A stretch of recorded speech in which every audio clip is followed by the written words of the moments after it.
Welcome, tourist, to Tabletop Tour Guides, where you're always gobbling up each adventure. I'm one of your hosts, Drew. We've got one of your other hosts here, Mike. Hey. And then John, our third host, has been a little bit busy of late. So we're doing an episode without him, but we're hoping that he'll be able to He's join back. with us in spirit. Yeah, he's with us in spirit. And you know what? We've got spirits tonight, but we'll get into that in a moment. I think that's what they call alcohol, right? Yeah, I mean some, but Not you guys all. have been kind of slacking a little bit lately, so I just muted myself. Yeah, I was I'm gonna say, I was surprised you're like, rolling up. I'm surprised you're rolling up in here with something. You guys have been kind of weak lately. That's true. That's true. I have not had a drink since the beer of the month we did, and I'm thinking I might Oh, try to have something new, like something to rotate around, maybe like a so little. what he's saying, folks, is he hadn't had something to drink since it was free. But it was good. It was really good free. So, anyways, but yeah, John can't make it this time. John's gonna join us for our third episode of the month, our second podcast up with the last one of the month before we go to Grand Narrative. All three of us will be going. But yeah, before we jump on into it, as we kind of were already dancing around there, and as Mike's showing there on the screen, Mike, what's on the table for you, and what are you drinking? So I've got a beer from a local brewery called Roughtail. Um, I'm not super fond of them. Just gonna throw that out there, but I had this in my fridge. It's a Durwo, which is their normal like go-to beer that is their claim to fame is Urwo. Everything rhymes with orange, which is an IPA, and a Durwo is a double IPA. So Gotcha. that's why it's a Durwo. So yeah, it's a 8.3% alcohol beer. So it's a little on the higher side, and it's pretty hoppy. So it's kind Okay. of get us hopping on through the adventure tonight. Gotcha. Well, what's on the table? What have you been working on? Well, what's on the table is my backup beer for when I run out of that one, and Oh it's my God. Summer Squeeze by Prairie, one of my other favorite. Well, it is probably my favorite local brewer. I mean, I do like Frenzy a lot. They're down the street and all that kind of stuff, but man, Prairie really makes some good beers. So Prairie's good. on the table for me, I've just been painting all sorts of stuff. Nothing of any consequence. I've been practicing some things. I've got a couple of big pieces going that I had to paint. So I've got two tanks and two uh, robot guys, dreadnoughts, and then I've got a big robot, which is Canis Rex, and I'm painting him up, and he's coming along, and so those are what's on the table for me to play with and paint. But I'm also working on a project. Uh, uh, it's an NMM learning project for me, and it's Inquisitor Cotes. Nice. And so, yeah, just working on that and kind of plugging along. I had to build a new IKEA drawer set for myself today because my other one, I ran out of space for paint. And so I've got to have room for tools and paint close by, and so I had to do that. So I Okay. increased my table size. Yeah, that's cool. That's Been cool. working on airbrushing, some of that kind of stuff. So you're Yeah, just all over the just kind of place. just kind of all over the place. It keeps it fresh, you know. Yeah. No, for sure. Yeah, you got to mix it up a little bit, which is the exact opposite of what I've been doing. Um, well, I am tonight for what I'm drinking is I bought a uh single malt whiskey that I wasn't sure about, but I haven't tried it yet. We're gonna try it here on the video. But it's called Nirvana. It's from India. It's a gorgeous box. The bottle I wish had a little bit more going for it, but it's not too bad. That's a lot. That's a lot going on in here. So, and that'll last me for a few years. I hope I like it. So I'm gonna Few try that. years, Huh? few years. Yeah, I mean I don't drink that much, but it's made in Goa, India. So I'm gonna try it here real Okay. quick. It's got bits of like fruit cake salt tinged barley, caramel pudding, Bits of honey. fruit cake. So Huh? there's like things floating in there. No. Sorry, like I don't see any. That'd be kind of cool, but Well, you said bits. that's true. So here we go.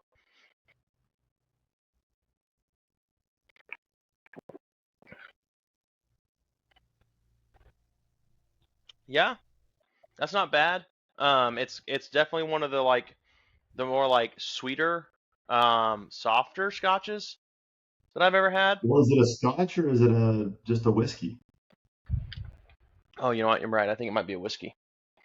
Sorry, a whiskey. Even for whiskeys. Um, yeah, this is like it's pretty smooth, but it's got enough like burn in the back still, so like you can tell what you're drinking.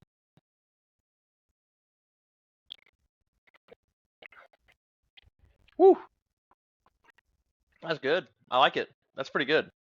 I don't know if All I like right. it more than, huh? I said, all right. We Yeah, got I'll. some You'll have to. Yeah, Indian whiskey going up on in yeah, here. by Paul John. You'll have to give it a shot sometime, Mike. It's pretty good. Paul John. It's very smooth. So, which is probably what all the little add-ins are for. And it's sweeter, but it's not like sweet like I don't know, like sake. Like it's not like really sweet to where it's almost like Some tangy sake bitter. ain't sweet, I'll tell you. I don't know, sake, or maybe I'm thinking of rice whiskey.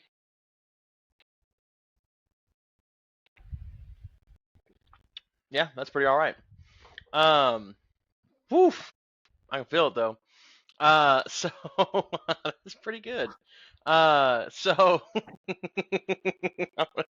you know what? I gotta finish this one off, and I'm gonna pour another one to cruise with, so we can, you know what I mean? I Well, can, folks, this one may be a shorter episode than we have. If he hasn't drank in a while, and now or but he is only drinking thimbles. So I mean, come on. that's true. That's true. Mm. Hoo-wee. Man. Sound like my granny. Wee. Woo-wee. All right. Well, I got to get me another one of that to cruise through the episode with. And then as far as what's on the table, it's the same stuff. As of recording, I put out a fun little reel. Mike's got me addicted to making little social media things because he does some really cool ones for Unplugged, the store we uh, operate out of in Oklahoma here, Edmond, Oklahoma. And mine aren't as fancy as his, but they're kind of fun to do. They're a fun little like you get to be like a little photographer, cinematographer guy, you know, with the ease of an app. So I was working on Custodies today, and I did a little, hobby weekend, hobby project, film reel for the YouTube to see how things are going. Put a little short out. So that's what I've been working on. I'm into the single digits though. I'm down to single digit minis. It's the third is when we're recording this. So I have 4 weekends to get a dreadnought, 3 termies, and 5 guard left. So I'm going to hopefully finish the guard this weekend, which is half of what I just said. So I'm hoping to get the guard done this weekend. Then I also have to get my display board and all their bases done. I don't have a single base done either. So none of my army's on its base. But last weekend, I actually probably should do a reel over this too. This would be kind of a fun little thing to show off. Is I bought a bunch of that Halloween spiderweb stuff that you can stretch apart and 3D printed bases, and I laid them over like on top of tote lids and did marble effect. In fact, do I have any I can just show? I don't think I have any right in front of me, but that's okay. It's got a pretty cool. I see it now. It's got a pretty cool result, and this is what I'm doing for all my bases and my display board.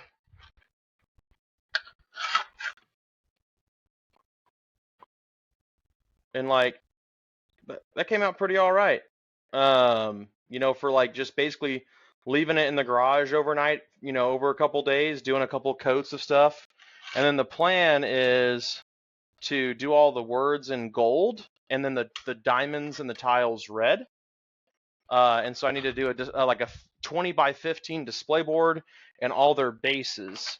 up in that. And then, but I'm thinking between the 4 weekends I have left, I'll spend one whole weekend just doing bases and display board, and then I can spend another 3 weekends doing all the minis. And then as far as cosplay goes, I've got a little bit of cosplay I need to do, but I think my cosplay I'm using scraps from previous years, and that's going to save me a lot of time. And I think I'll be okay. I might try to 3D print like a couple of things here and there, and just to add to it, but I think I'll be all right. So that's what I've been working on.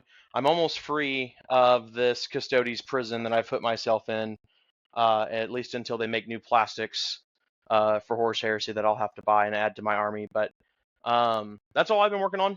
So a little bit of basically complete opposite of what you're doing, Mike, where you're kind of jumping around and doing different things. I'm still just trucking away at the one project. So, but I have to be done with it by the end of this month. So November is my month to spread around and do new stuff. So Well, I was counting up. Over the last month, I've accumulated 7 armies, and one that I'm building myself. So I'll have 8 armies by the time this is all said and whew, done. So some of those I'll repaint and do some things like that, but I should be poised to be able to play, whatever I want. I just need to get uh, things all situated and fleshed out, yeah, and cohesive army lists and stuff like that. But of course, we're going to go into a year of a countdown to a new edition and stuff, and so we're going to right, see how that works out. And but getting the grand narrative army right now is the main focus that I've got. So yeah, those 2 tanks and Canis Rex and I guess my Watchmaster and Dreadnoughts. I still got to get done before whatever day that is. basically the end of the month. I think we Yeah. have technically 5 weeks. I think there's a weekend, like the first weekend of November. I think we can do it. We can use so. Um, so let me ask you this: what list did you end up going with? Did you end up going with that like triple dreadnought list? Um, is it 3 Dreadnoughts or is it 2? Was it like two and then two lancers and then two like kill teams and then I can't remember the list. I don't No, have it on my I new can't phone. remember. I thought it was maybe it was 3. Maybe it was 2 Lancers and some sort of tank. I don't know. Hmm. Yeah, I don't Um, remember exactly. Okay. Well, cool. Awesome. Yeah, and we're hoping to get a game in soon. And then I know some of our teammates that we have on our Scions of Delar team also are potentially looking to get some games in with you too. And everybody's trying to practice Crusade right now, so we can have a little bit of an idea of what was going on. I played with two of our teammates last week. One game was Crusade. It is crazy. Right now, one of our members, Isaac, is running an Armageddon Crusade. So we're using the Armageddon book, which I have played in the last two major Crusades they did, Leviathan and Pariah Nexus, for this edition.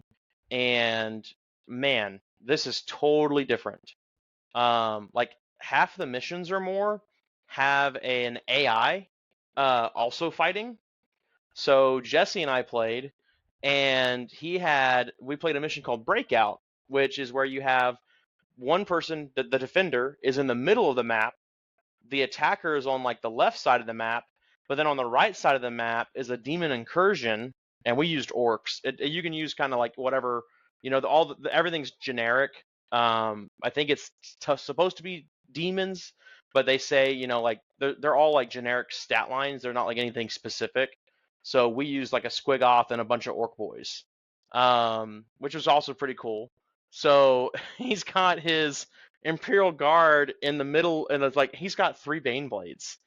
And so he's got to figure out where to deploy 3 Bane Blades in the middle of this map with only like I think 14 inches of a deployment. They're like a 9-inch long tank. So he's like, okay. And then I've got all my Tau on one side, and then there's all these orcs on the other side. And the mission is he has to get all his units through the orcs into an evacuation zone on the far end of the map, and he gets 10 points for each unit. And then I have to control the ground that he's losing, and I get 15 points for each objective I control. So it actually was a pretty close game. I think it was 90 to 70. He ended up just shy of getting the tie. Yeah, he lost 2 Bane Blades off the rip and still managed to just book it to get out of there, dudes. So it's pretty crazy. I'm excited to see what the grand narrative provides. So we'll probably talk a little bit more about Crusade games when we go over. We'll probably do an episode about preparing for the grand narrative. We can talk a little bit more about that then. But this episode is going to be the last episode we have that would be considered probably a normal episode before we jump right into full on like grand narrative prep. We'll have probably the next 3, not counting an unboxing that we have coming out in the middle of the month. We'll have I think 3 episodes probably just dedicated to the grand narrative, that'll ride us out to December, which is cool. Grand narrative's a really big event. It's the love letter to 40K from Games Workshop. It's to the fans. It's an event we've all been excited for. We've all been prepping for. So stay tuned for that if you guys are excited to hear more about that. We'll have more content coming up about that near the end of the month and into November. So today's episode, this is an episode provided by Mike. This is something Mike's been talking a lot about, and an episode he wanted to kind of go over, and that is gaming leagues. What kinds are there? What are they good for? What is a gaming league? I think that's probably the place we should start. Is what is a league? Mike, what would you define a league as? Just a method of organized play that is a casual competitive type thing Okay. that happens on I would say generally a weekly basis that, just sometimes they'll have a winner. Sometimes they may have multiple winners or whatever, but it's kind of more uh, a situation geared towards giving people a reason to play weekly. You know, kind Right. of mixes it up, gives people a reason to play weekly, and something you just keep track of as you go down through the weeks, and kind of that kind of stuff. Just an organized play system. Okay. Yeah, and I mean I'd agree with that. I think there are maybe exceptions to the rule on the semi-competitive side of it. I think there's like one of them on the list here that maybe doesn't lean into that as much. But for the most part, like you've always talked to me about, bowling leagues and stuff, which is funny because I don't know if you've ever even been in a bowling league. I'm sure you have. But like you I talk have not. about bowling league. You what now? I have not. Okay, fair enough. But you talk about bowling leagues a lot, and it's funny because I used to think, man, you're crazy. Who cares about a bowling league? Why are we talking about bowling leagues? We need to play Warhammer. And but you're so spot on with, that's the most consistent, long-lasting, popular, like easy to identify league format that exists. And so like why would you not look at that as even though it's bowling, they're still playing a game. Who gives a crap if it's, dice or rocks, Yeah. So we'll talk about a bit more about bowling leagues. Maybe not I don't know the history of bowling leagues. Maybe you'll have some out of pocket facts to hand us, but we'll talk about bowling league style leagues here as we go through. But I think just as much it is important to talk about, what is a league. Now that we've defined that, we kind of want to go over, what kind of leagues are there, because they don't all just cookie cutter fall into that definition, right? They all have their own spin on it, and I'm sure I've got a handful of them listed here. There's probably some that I don't know about or haven't thought about. Maybe that you guys as the listeners or even Mike might bring up, that you're like, oh no, this is also a league and it would be worth considering.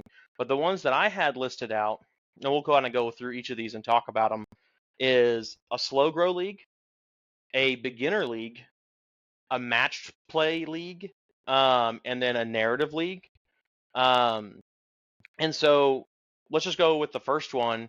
To me, a slow grow league would be like we did one this earlier this year for War Machine, a journeyman league, which is where you start with a certain size of an army or a list or point value, or if you're playing a game that doesn't have points, maybe it's a certain model count. Judgment had a 3v3 mode and then it had a 5v5 mode. Maybe you start with 3v3 mode and you start at like the base mode of the game. So for 40K, that'd be like Combat Patrol. For War Machine, that would be like your battle group box. And then every week, or maybe every other week, you add to that to where by the end of the league, you're playing at what they would consider a tournament level list. You could go play a 2,000 point army at a tournament. You could go play a full 100 point army at a steamroller, and so on. So I think that's what I would define a slow grow league as. Mike, what is there anything that you would add to that, or that you have any other examples for? No, I think that, I mean, a slow grow league is just what it is, right? Yeah, You're growing your army size over a period of time that is, I mean, theoretically slow. I mean, slow is all relative, right? So if you were starting from zero, I mean, an 8 week slow grow league might seem like fucking light speed, right? right. You know, to get it all up and going. If you were brand new into this thing, I mean, slow grow league, it may seem really fast, Yeah, but you know, one of the things I was looking at on our show notes and our stuff, but Combat Patrol and Spearhead and things like that. I mean, you've got them listed in slow grow league, but I think one of the things that really lends itself well to leagues is, you know, like putting people of um, like skill set in the same league or in the same, you know, a division of a league or something. But I also think something like Spearhead and Combat Patrol themselves, you can have a whole league just with those and not grow at all, right? sure. So I mean, I think there's something really cool about playing with um, big army rules with little armies trying to, you know, do your things and stuff like that. You've got access to all the rules where you're not playing maybe just a skirmish game, like you're not playing kill team, you know, with 5 or 6 dudes, and your rules are vastly different. Now I know that there are some different rules in both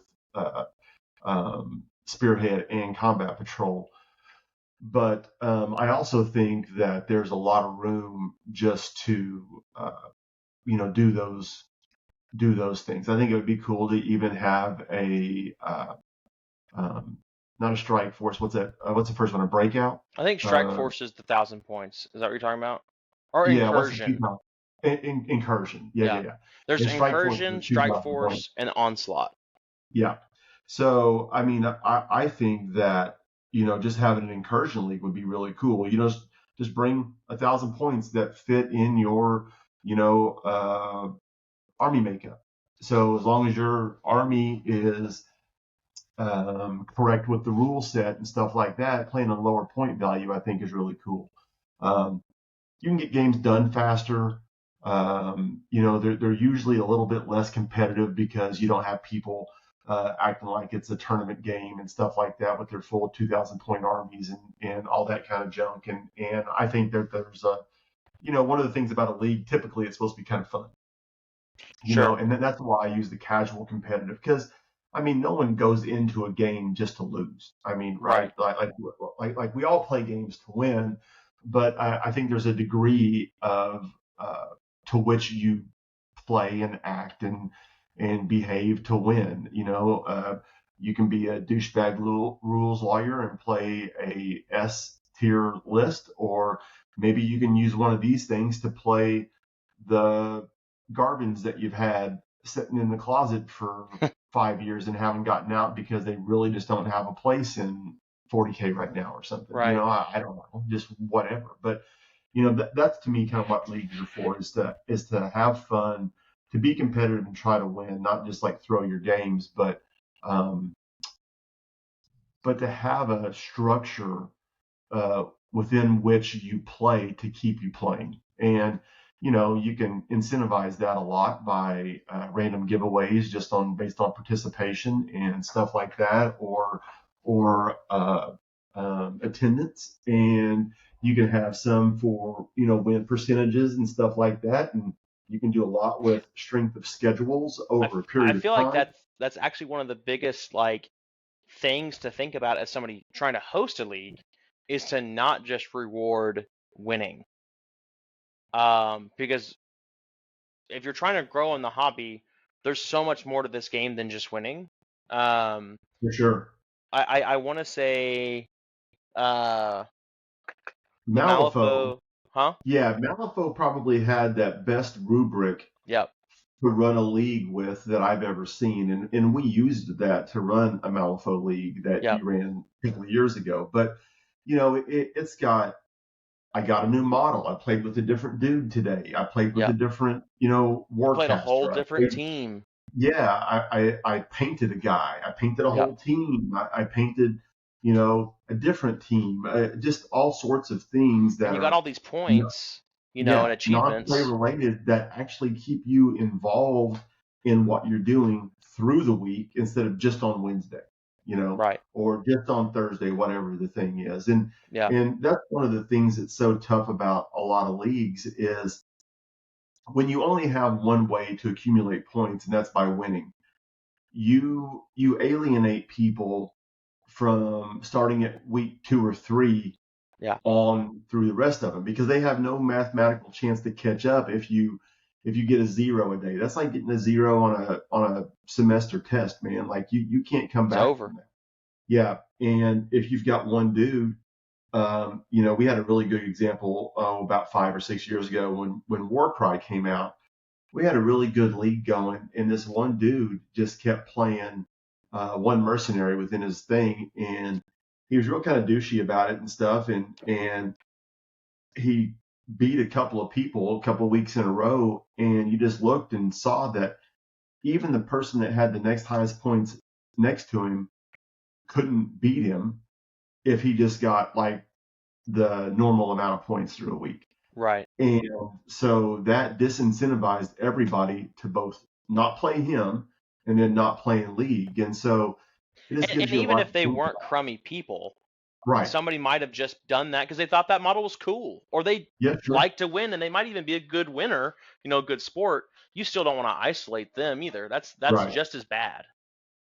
But, that's one of the things about leagues. And a lot of people, like a guy that we used to play a lot of games with, he just didn't like tournaments and stuff, but he liked leagues. He liked playing all the time. And, that just gives someone that outlet to go and play and feel like they're part of something and they have a reason to show up and play.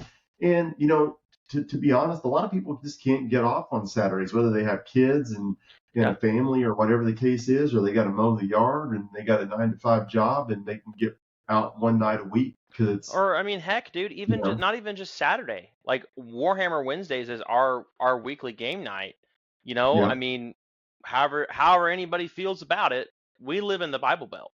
Wednesdays is sure, a hard no for a lot of people to make every week because of sure, religious activities, right? And so, and same thing, we do a lot of Sunday tournaments too because it's easier for the shop to run events on Sundays.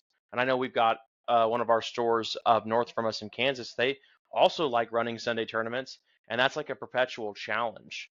To try and have, oh well, I can make Sunday game day, but a tournament starts at 9, so I'll miss this or that or whatever. Or and Sunday's kind of a recognized day of family too, right? Like that's very challenging for people to commit to. But a league, you can play anytime you can, and that's a huge value to a lot of people. yeah. So, I mean, and that's one of the things, and I mean, you and I'll have conversations as we start building leagues as we move forward and stuff. But, that's one thing that I don't like about the way leagues run and stuff a lot of times around here is that I think that leagues should be played on a day. I mean, they should be played in one day, and Sure. that's what should happen. And or if you don't have space or something like that, or someone just has a hard no schedule on a Wednesday, then maybe they play all their games on Thursdays, and whatever the case is. But you know, I think it's really important. A league is a communal thing, as much as it is an individual thing. And I go back to the bowling alley thing, but I played in a flag football league, a very large flag football league in Oklahoma City for 9 years. I played in a rugby league. I played in numerous men's and co-ed softball leagues. I played in indoor soccer leagues. I played in both sand and on court co-ed and men's volleyball leagues. And all of those things you played on a specific day. Hmm. That was typically like you knew that you had a game every Thursday night or every Wednesday night or every Tuesday Sure. or every Tuesday on Thursday. And I think there's definitely value in that too. I think there's value in both, right? But for what you're talking about, the best value in my mind to running it on a specific day is trying to build a habit within your community, sure, of, hey, so I'm pulling the curtain back here, to anybody who's maybe done leagues I've ran out of the shop. Uh, my my leagues are all riddled with like psychological warfare. Like, hey, post pictures, you get points. Buy stuff, you get points. Paint a model, you get points. Play on this day, you get points. And it's like, well, why do you think I care about that stuff? It's because I want people to post pictures more, even when there's not a league. I want you to paint your models, even when there's not a league. I want you to support your local game store when there's not a league. And I want you to come up on our game night when we can afford the space to have you come up and play, even whenever it's not a league. And so, I sure. mean, there's definitely a lot of value there for that too. I think for me, we're not a card game channel yet. I played that new Riftbound game. It's pretty cool. But so we're not a card game channel, but we have I mean I feel like we have a very successful um series of leagues that operate within Magic in our store.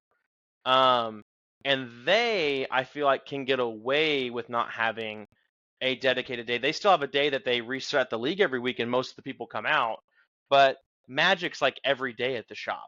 So it doesn't really matter for them as much as it does for minis, right? Because I can't just pull my army out of my backpack and roll out a mat and just, start playing on a Friday evening, It just doesn't work like that.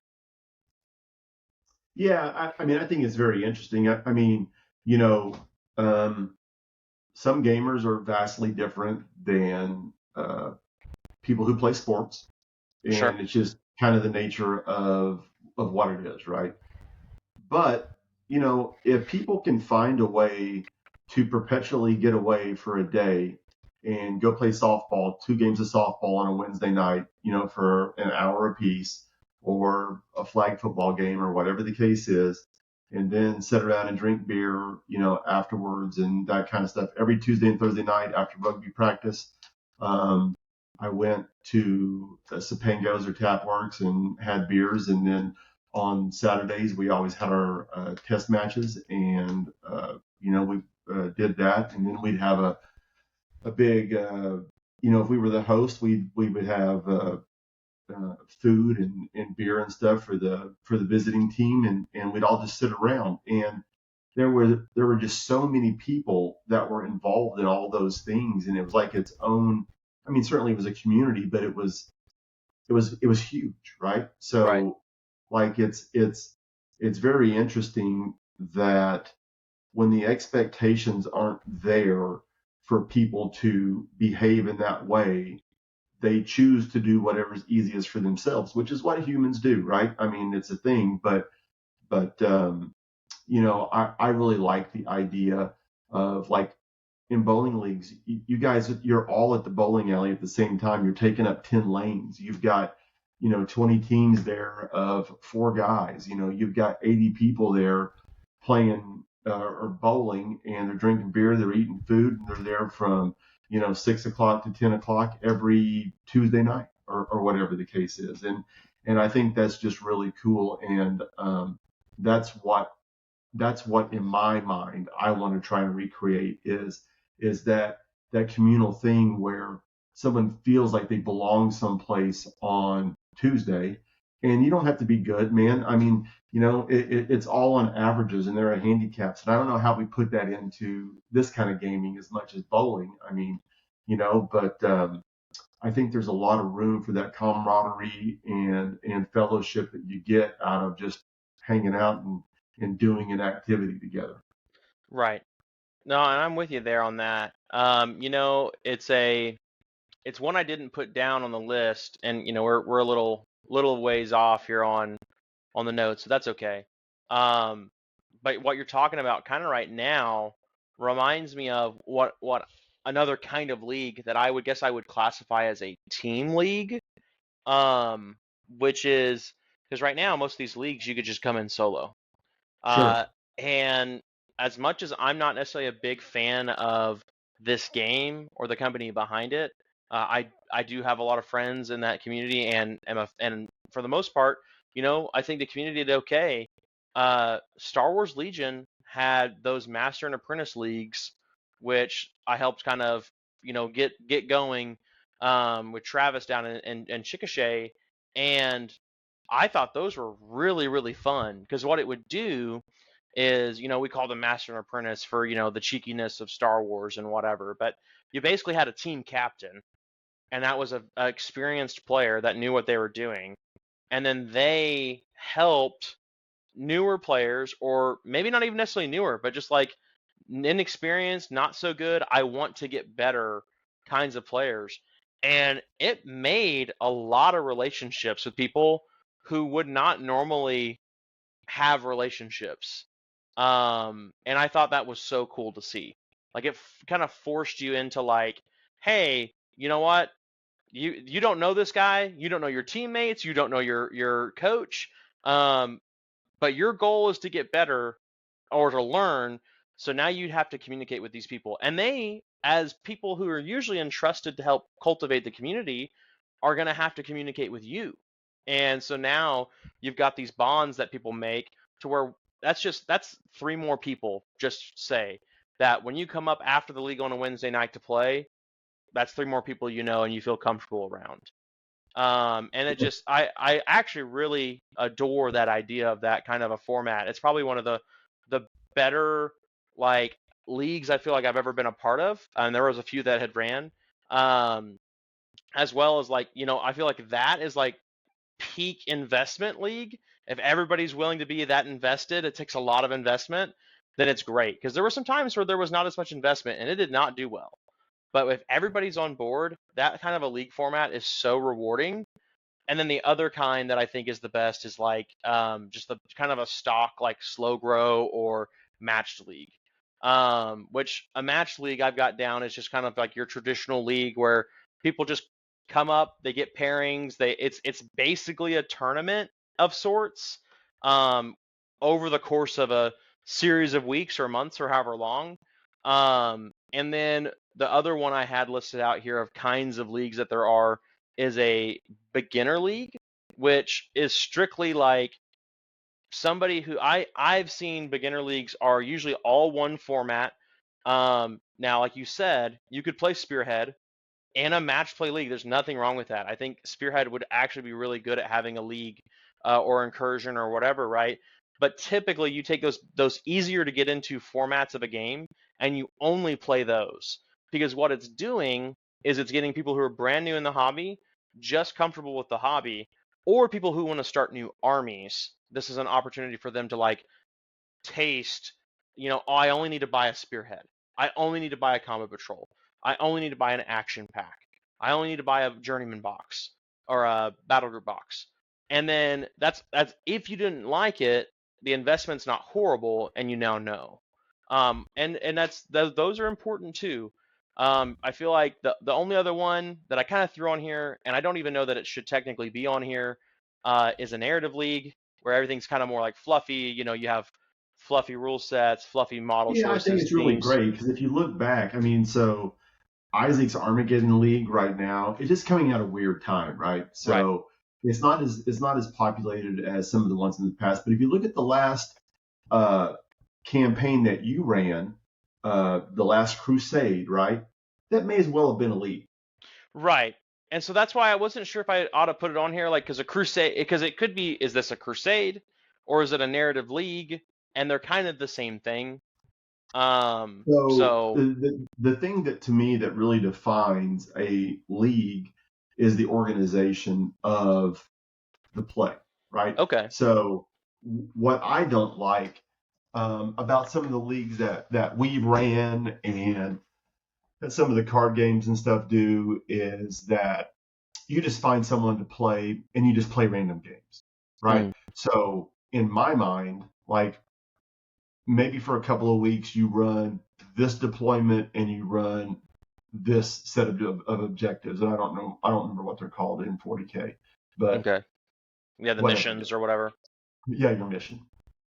And you know that on week 1 I'm playing Drew, week 2 I'm playing Isaac, week 3 I'm playing John, week 4 I'm playing Little John, you know, week 5 I'm playing Paul, week 6 I'm playing Kobe, and like you've got that written down like you would a schedule for any sporting thing. I mean, if you look at the NFL, I mean, National Football League, right? They've got their schedules out there and they're printed out there ahead of time.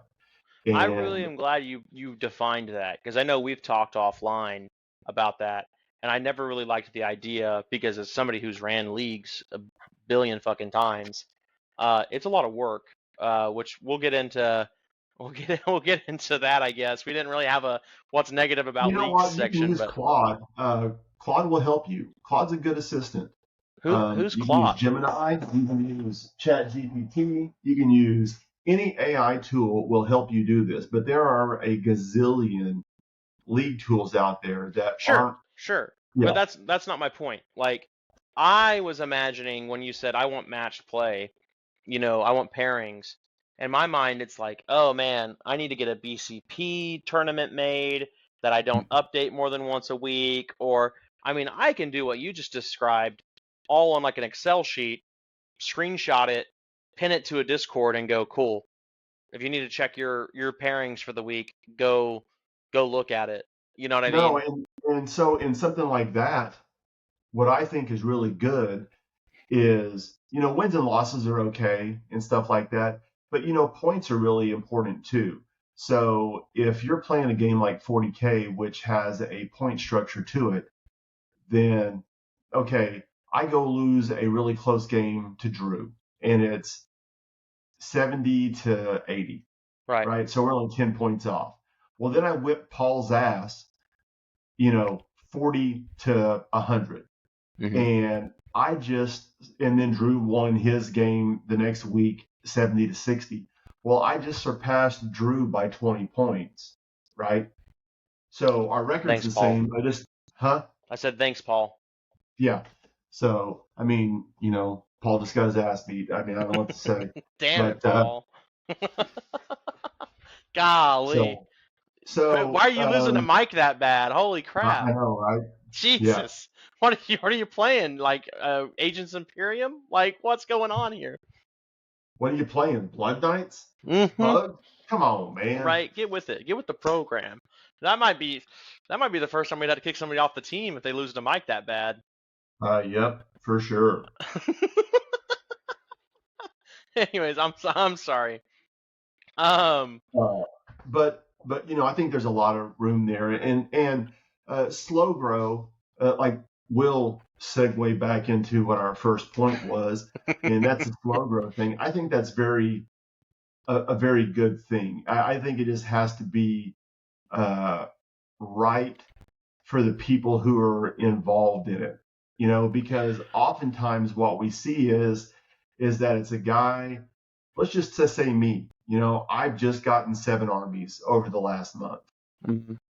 I could use a slow grow league to really flesh out what my new Necrons are, right? Right. So I don't have a tournament list I'd want to run yet, but I would use the slow grow league to make that tournament list. But that's vastly different than, A narrative I league, don't know, honestly. huh? And honestly, like that's probably the biggest crosses are like a crusade versus a slow grow. Because a slow grow, you're trying to learn how to play the game at kind of its like structured element, Mhm. and narrative is so far away from that like if you were to teach somebody how to play, I feel like narratively, and then try to throw them into a tournament, that's so much harder than the other way around. But I guess where I'm going with that is that I think that a slow grow league, while we still think it's very slow, to me, um, so I have the means and the resources. I mean, I own a game shop. I have time. I have, I mean, my job is to do gaming stuff right now. I do a lot of things outside of my game store that keep me from being able to game, but I have a lot easier time to build a 2,000 point army from scratch than a lot of other people do. And that can be a really daunting process. I mean, Yeah. sitting down, let's just say you picked Imperial Guard or Orcs and you were in a slow grow league. I've got to build 40 fucking dudes this week to get my next 200 points. Are you shitting me? Yeah, all right. Like the I mean, combat you know what I mean? patrol like takes twice as long to put together as anybody else's. Yeah. And and what like it's crazy because the like there's the Death Core Creek one coming out. And it's something like 40 models or something like that. And I think it's barely hitting 300 points. Yeah, I mean, you've got like That's six horse crazy. dudes, and then all the rest are just like dudes. Yeah, that's crazy. So, which is why Combat Patrol shifted over to being like, because they used to be start collecting boxes, and Right. Combat Patrol is what they're doing now, and that's why Combat Patrol has its own rule set. I have to feel like with the big push for Spearhead in this last version of AOS, that this next summer, 2026, Combat Patrol will see a huge revamp, and it'll be something very similar to Spearhead. Yeah, I think they would be silly not to take an opportunity like We've that. already seen them changing the boxes, right? So they've changed a lot of the boxes. They've changed the packaging. They've changed the stuff that are in the boxes. They've raised the prices, those Oh, kind of things. I have to feel like they're getting ready to do something like that. yeah. I think the only reason they haven't done it already is because they've already put so much into Kill Team, and Sure. there's no Kill Team equivalent that they support for AOS. And why they don't is a shame. I was absolutely blown away that we didn't see Warcry anything this year because I thought with because right now we're in that like they do what 40K then AOS then like other games basically Yeah. year, and I thought, oh, Horus Heresy, they've already been announcing it. Cool. We started hearing about Horus Heresy back at like February. I was like, cool. It's Horus Heresy year. But we're probably gonna get new Kill Team. We're gonna get new Warcry. We're gonna get new Horus Heresy.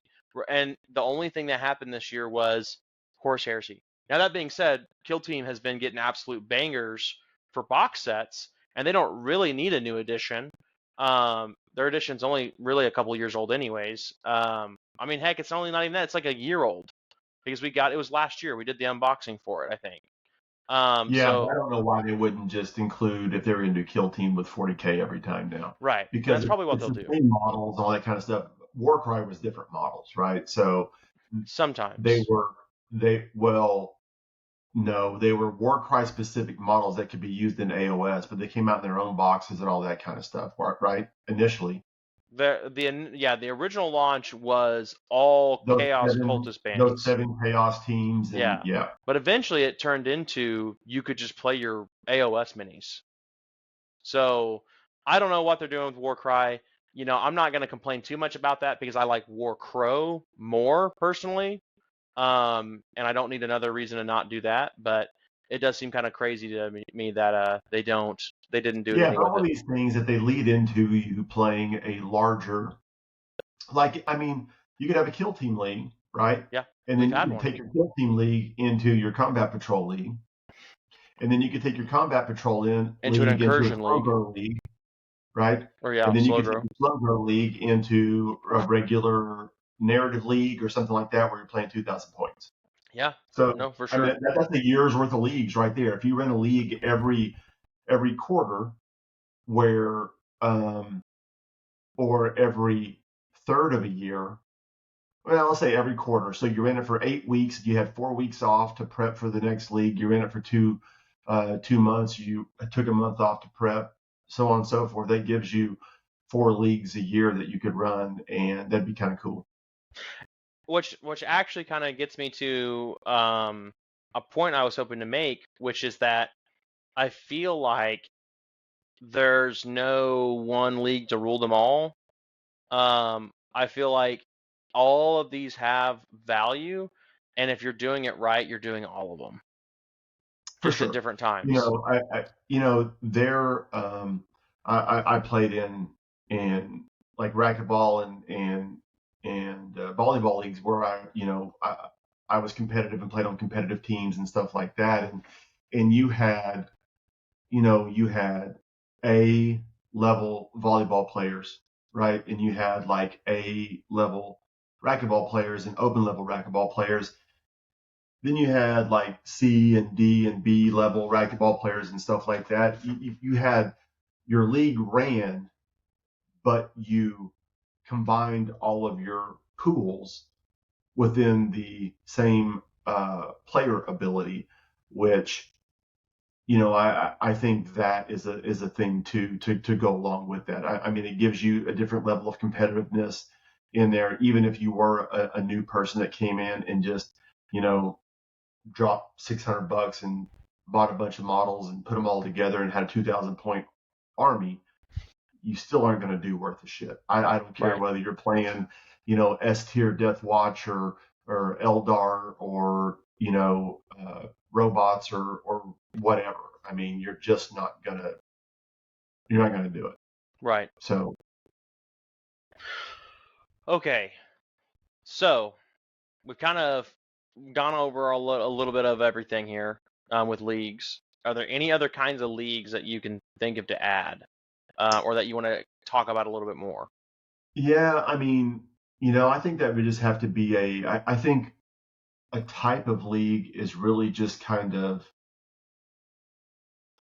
whatever you want to make it. I mean, there are so many different iterations of what leagues are and combinations of those iterations, because you could have a slow grow narrative league, right? I mean, to be fair, like you're like what you're saying is, if I'm understanding you, is that like you can really make anything a league as long as it follows like the core idea of structured, organized play, basically not on just one day. Sure. Because at that point, I it's a mean, it's a play day or whatever, right? It's not really yeah. a league. I, It I has to mean, be over a course of time. I mean that's what I think. Yeah, no, I'm with you. And it's not really, You could have a hobby you league, can. Well, sure you could. just painting. Yep, That'd be for kind of sure. cool. It would be kind of cool. Like, hey, you know what? We're gonna buy a combat patrol and paint something out of it every week for the next 5 weeks. Cool. Sure. That'd be cool. Yeah, Yep. that'd Have actually be really cool. have a bunch of people sitting around painting, having a good time, sharing Yeah, ideas, drinking beers, eating food, having a blast. helping each other pick out color palettes and stuff like that. I mean, speaking of which, and I'm gonna give Ninja a plug here. I can't wait till he gets those fucking color cards out. Yeah, So that's one of the things I was looking at from it's funny that Ninja came up with it and he's been thinking about it for a while and he approached the same lady that sells these cards on like Amazon and Etsy and all this kind of stuff. But um, I was thinking about getting some of those cards just prior to Ninja talking about announcing his and yeah, putting those out, and how cool it would be to have those for my miniatures. And because I have such a hard time sometimes thinking about what color palette I wanted, and it would be cool yeah. just to have, like, man, I don't give a fuck. I'm just going to pull this card out and this is what I'm going to paint this kill team. And Like, it's oh, cool. It's you're so painting pink, exciting. purple, green, and gold. Oh, okay. I got Emperor's Children. Cool.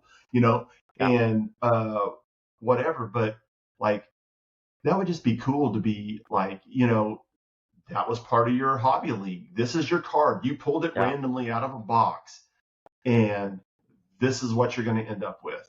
And these are the paint colors that you can use. And we've got AK and we've got Vallejo, we've got Pro Aqua, we've got Citadel. I Yep. mean, if we don't have a fucking color you can use in one of those color palettes, you're probably screwed already. But Right. at any rate, but that would just be cool. And Yeah. to see, much like on Chopped or these cooking shows, did you make this card your main ingredient? You know, Yeah. and you come up and you have, non-league people judge these. They don't even have to be great painters or whatever, but you can tell whether or not they made purple and pink the star of the show, Right. and stuff like this. So that's a really cool idea. I hadn't thought about that, but that's really cool because I really think Write it hobby down. nights are important, and it's important to push the hobby side as much. And a lot of people really get into the hobby, but there's a shit ton of people that paint models that don't play games. Right. So Yeah. I mean, there's a lot. There's actually more than I think people really consider. And yeah, there's also, like we were talking about earlier, with how important it is to have prizes for more than just winning. I learn so fast when I run these leagues how many of these guys come up and they don't actually care about the result of the game. sure. They cared I about, could oh, I give got, two shits. yeah, And it was an epiphany I came to back in the early 2000s. I was an IT guy. I was making really decent money. Um, uh, at my job, I was a sysadmin for the government and all sorts of stuff. And here I am. I'm chasing this pipe dream of gravy training on the pro tour for Magic. And then I start looking around and I'm like, man, these guys make $25,000 and $30,000 a year. They have to travel every weekend someplace to play fucking Magic. yep, They don't have anything, right? They don't even own their own fucking cards. And uh, then they got to write articles all the time just to pay the bills because, all this kind of stuff. And yep, like, why do I want to do that? I don't, this isn't what my profession is. And so, yeah, like, since then, it's kind of given me a different feeling about how I play games. I want to win, and I'm competitive from a strategic standpoint. I just want to play and win, but like, man, that's not my only thing. I want to have yeah, fun, and I do it for an outlet and stuff. And that's what I think leagues are so great for, is that, on this night you got to play this dude at this time, or this chick at this time, and it's just going to be fun. And it doesn't matter at the end of the day because you're not getting paid to do it. So what's killing me the whole time we've been talking about this, and it's ever since you mentioned, well, football, they know their schedule. Uh, I want to do a Blood Bowl league so bad. yeah, so the thing is, in Wizards Asylum in Norman, man, those dudes have rocked it with Blood Bowl That's their for a jam. decade. Yeah, And that's because I think it's Scott down there really pushes that, right? I'm not And sure. and whenever you have a champion and a couple of guys that are really into the game and want to play all the time, it makes it a lot more fun, right?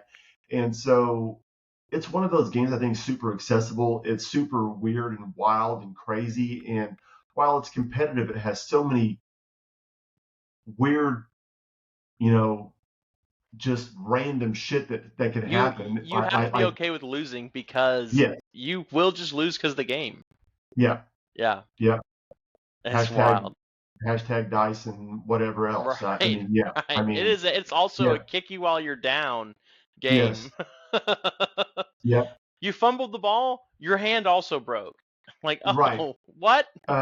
Your orc just got stomped to death by this Troll. dwarven, yeah, robot. I Right. mean, I don't know. Yeah. Yeah, I He's mean, out of is he out of the game? No, he's out of life. Like, you got yeah. to hire a new player. Yeah.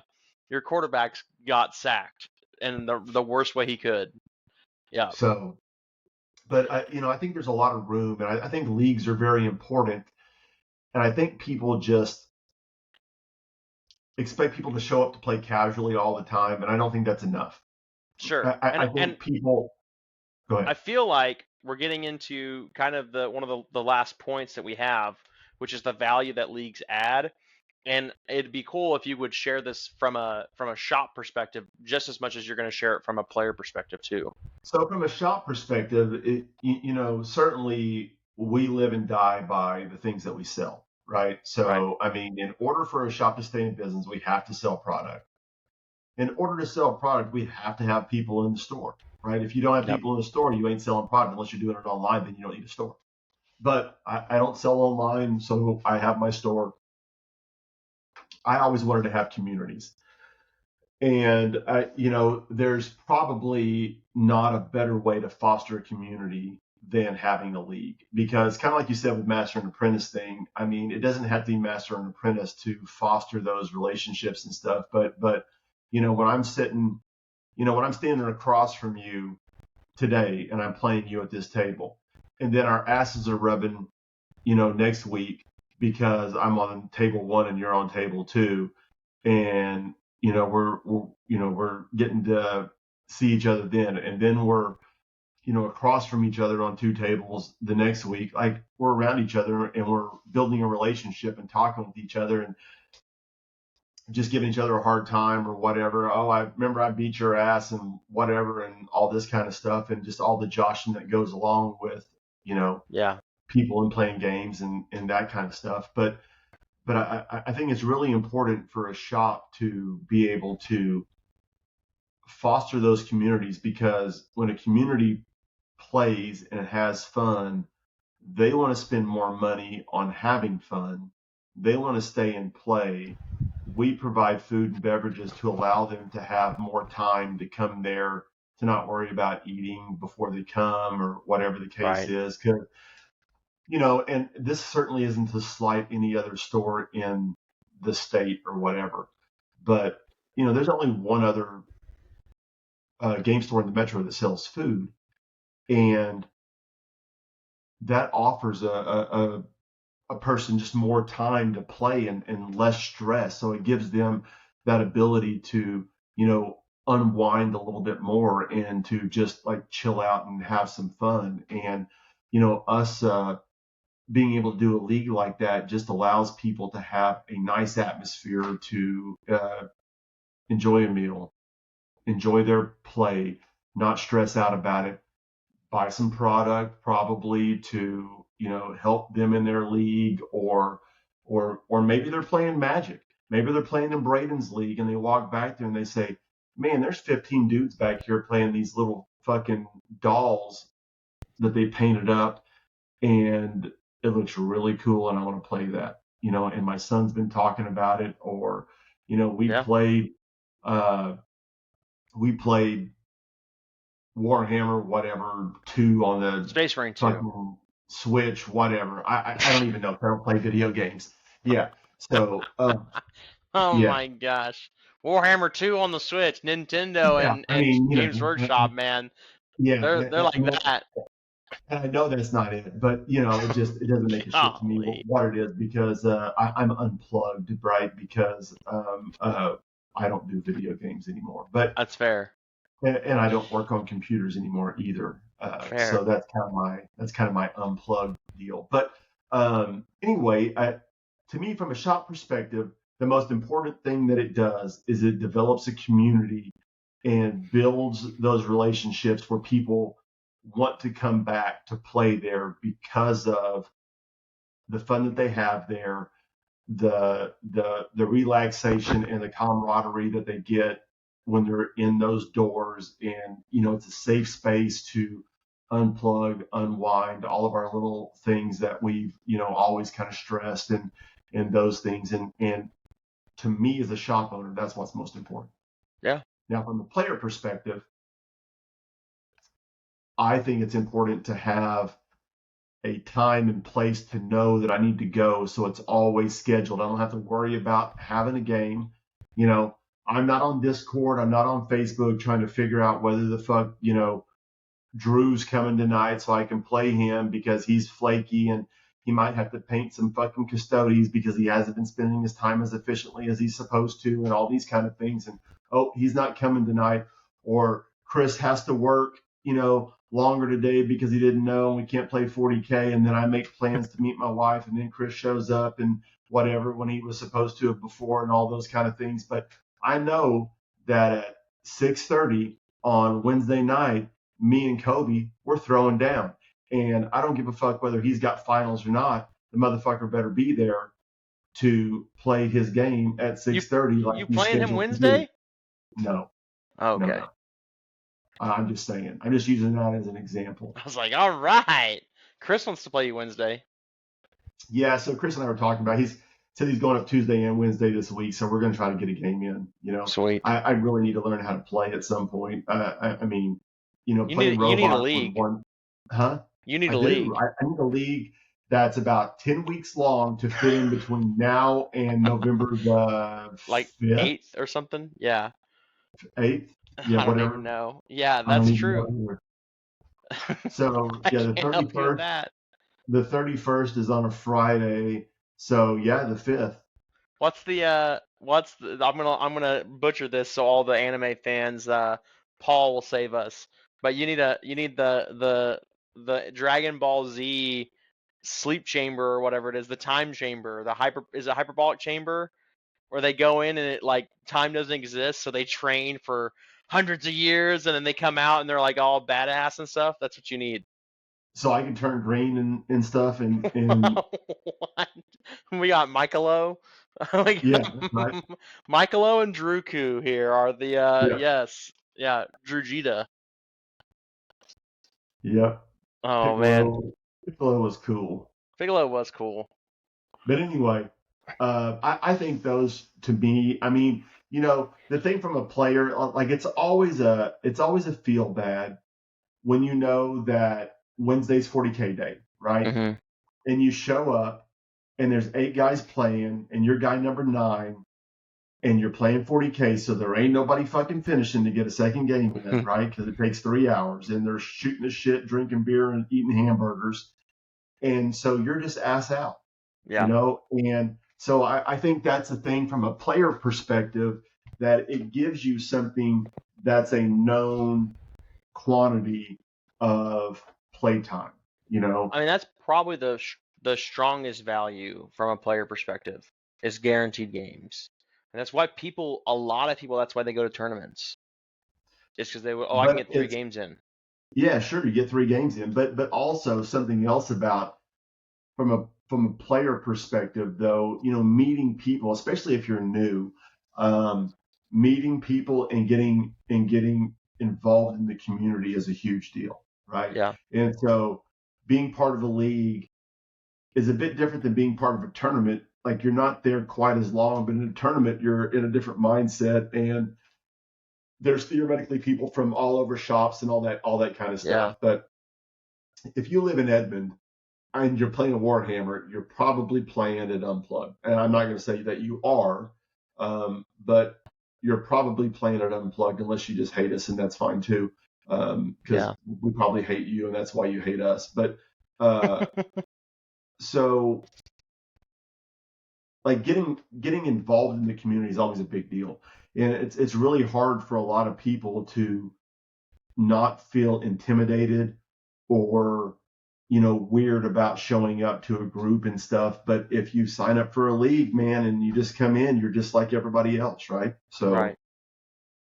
because I mean, that's a huge thing for a lot of people getting into miniature games. I mean, folding into Magic before was pretty tough. Now getting in with Commander is pretty So easy. easy. Yeah. Because the Commander group, for the most part, if they're casual, man, they are very accepting and willing to teach people and stuff like that. When you get into a little bit more competitive in CD, EDH, that's a little different story. And I'm not slighting them. It's just a different thing, right? I mean, like, you're here to play in 2 turns and get the fuck out. And Right.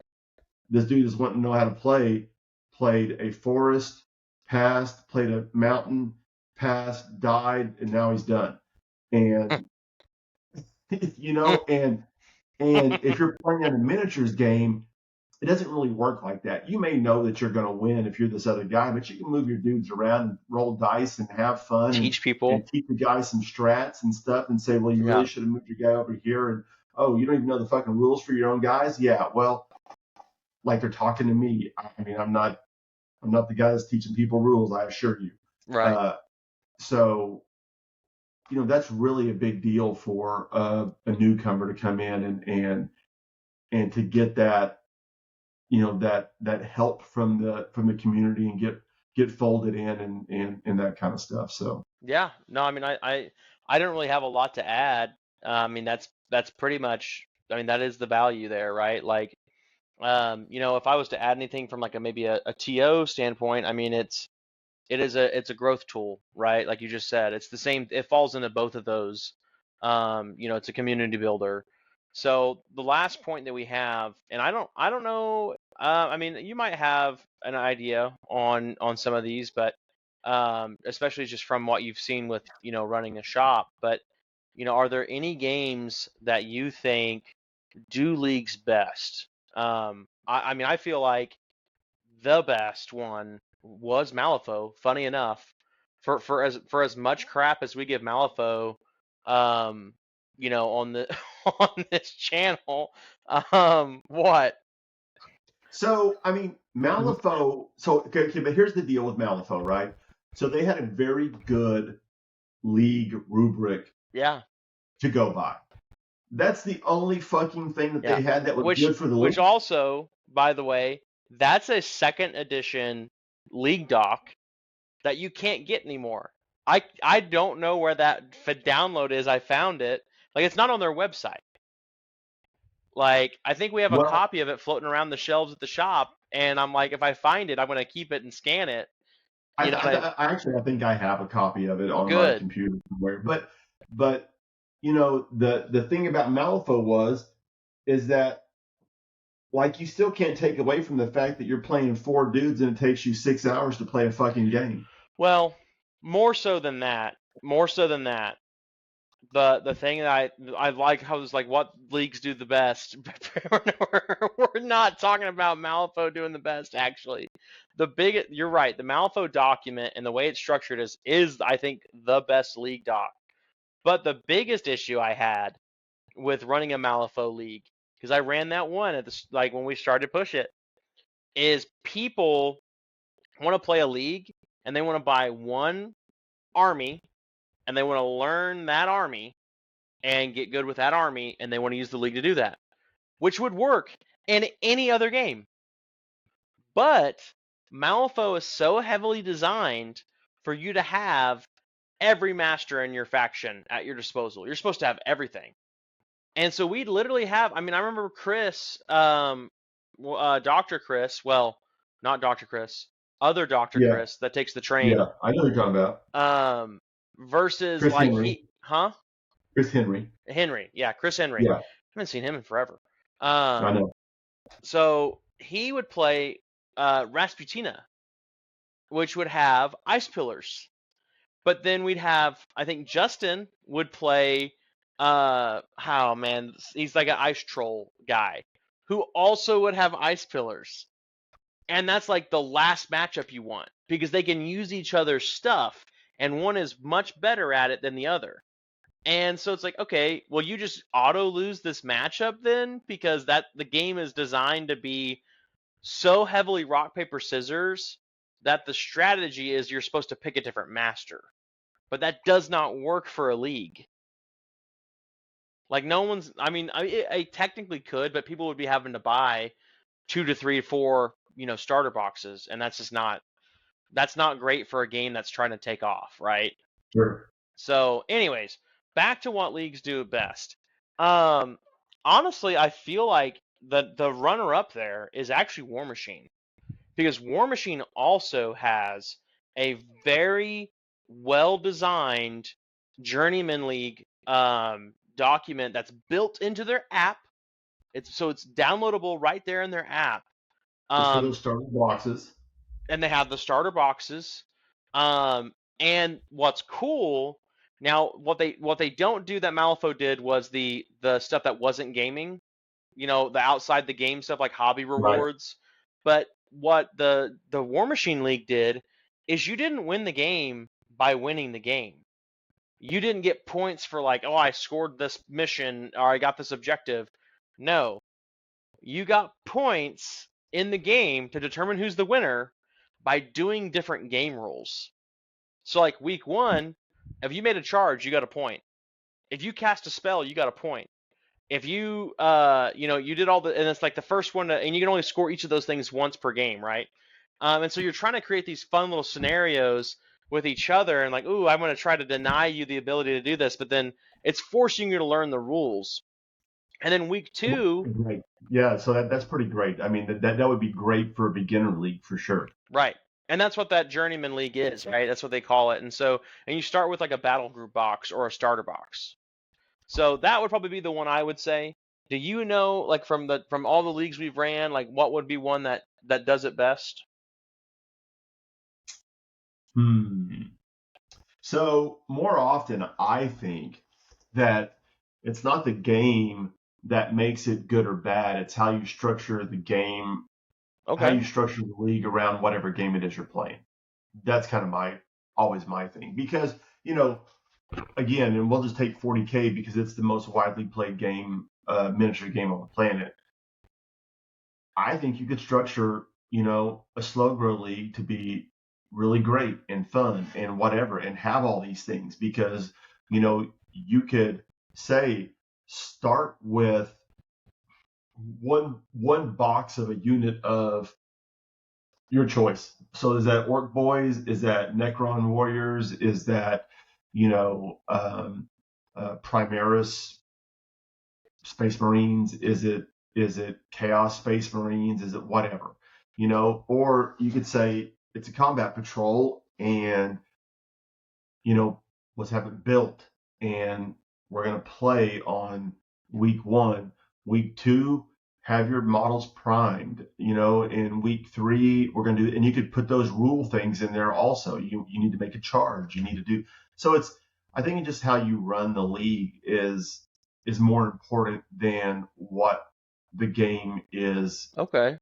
in and of itself. But some of those things that you've mentioned have been very good and people were just the you know um, first to the show with that particular type, but that doesn't mean that you can't Doing redo something that and else. and and yeah, come up Yeah. with different iterations of that for different games and those kind of things. So That's fair. That's fair. So I mean, yeah, I mean that kind of just, there's not any one game that does it best because they could all do it. I mean, if we're talking about size and growth wise, I mean it's that Crusade we did. Right? I mean that's the biggest league we've ever had, I think. Or it was definitely, I think, the most we've ever had at the shop at one time that wasn't like a tournament. and as far as size goes, I mean, you could literally grow 40K from a unit box all the way up to an onslaught army and use the 1,000 points like we will at the Grand Narrative as a sideboard to Yeah. play in a league of a 2,000 point league. And I know that I'm playing Drew this next week, and he's playing Tau, and he's going to try and shoot me from across the board and blah, blah, blah. So, what do I need to bring in to side in to help counteract that and, Right. allow me to win this game? And same thing for you. I know that Mike's playing Orcs, and he's going to have 9,000 fucking guys. Like, what do I need to do to try to To get anti around that, personnel? yeah. Yeah. So, Yeah, that's fair. Okay. Well, I think that about wraps up what we got. Mike, do you have anything you'd want to add to this or anything that we no, maybe I missed? don't think so, but I'm pretty jazzed up. Like I've been thinking about leagues. There's a lot of stuff going on. I don't think we can really do a whole lot before the end of the year because we have Grand Narrative to prep and plan for, and we're going to be out for a while. So is most of the Scion team. Yeah. And then as soon as we get back, we've got fucking Turkey Day, and then you go right into Black Friday and chaos for the shop and Christmas and all Yep. that stuff, and then you got January would come up. Well, I think we could start some leagues in January. It'd be great to announce them in November so people have time to get ready for them. But Yeah. and then you've got people with, theoretically, what we see every year is you got people spending Christmas money or gift cards to come in to buy things. So that's a great time to start a league Yeah. because someone's going to What'd you start a just new get? army. Yeah, Yeah. they're going to start a new army. They're going to start a new fucking game. They're going to start, fleshing out and making. I mean, how many different ways can you play Space Marines these days? A million. a million. So, Yeah. I mean, you want to be dreadnoughts and tanks and Primaris? Do you want to be a lot of regular Space Marines and, intercessor type things and stuff? Or do you want to be, I mean, even if you don't even want to go that crazy, if you wanted to keep your same list and just change the chapters, well, there's 3 or 4 new characters you have to try and put into your list, right? Like, because otherwise, why would you, right? Why would you swap you chapters, right? And so, want to be melee? You want to be shooty? I mean, you can right, do those things too. But, so I think that I'm pretty excited to think about and get some input from the players locally and stuff like that. But get a league going and announce it in November yeah, for January. But yeah, I don't really have anything to add to it. Just that I'm excited about leagues and stuff all the time because again with like my family situation and stuff and whatever, it's just me and my wife now. We're learning to be empty nesters, but I've got a gazillion fucking projects that I'm able to start doing. I just finished a rent house and I just cleaned out my whole big garage. I've got my studio left to finish up, but I've got a whole nother garage full of just shit I've got to do. I'm taking care of my pool. I've got a big ass yard. But if I knew that every Wednesday night at 7 o'clock I needed to play, I would I would build all of my schedule around knowing that that was the time that I had to be gone. I mean, it's no different than, you know, my wife going to a book club or a bunco night or, whatever, anything that, you know, yeah. she might do. Quilt. I don't know. Watch what we watched tonight. I don't know, some TV show, but, whatever it is, you know. So, but I think it's real handy to have a set in stone time, Yeah. and people can get ready for that, and it's There's enough a force time. of there's a sense of commitment there, right? Like obligation, Sure. right? And that's Yep. power. There's a powerful thing. Yeah. So well, I don't really have anything to add either. We're getting close to to time here, anyways. I want to ask the listeners here. Did you start getting into your hobby that you're in? Whichever game it is that you play. Did you start by joining a league? Have you ever participated or ran a league? Tell us about the leagues that you've done or been a part of, or what got you started. Down in the comments below, I'd actually love to know, which league basically ends up being the most popular amongst our viewers. If there's any one that rings true the most, if it be in narrative league or match player, beginner, or whatever. It'd be really interesting to know that information. What got you playing, or what have you participated the most in because it gets you the most excited. So that's it for now, guys. Thanks for listening in. We'll see you guys next time. All right. See ya. Bye.